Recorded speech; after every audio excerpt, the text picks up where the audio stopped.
తండ్రిని కాదని ప్రేమే కోరిన చిలుకకు గూడుగా నే ఉన్నా, గుండెపై నీవుగా వాలిన ప్రేమలో ఎదురుగా పిడుగులే పడినను విడువనులే. స్నానానికి వేడినీళ్ళవుతా, అవి కాచే మంటనవుతా, హృదయంలో నిన్నే నిలిపాలే.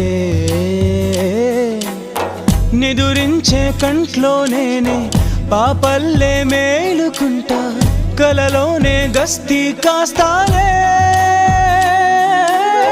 నేనంటే నేనే కాదు, నువ్వు లేక నేనే లేను, నీ కంటి రెప్పల్లే ఉంటా.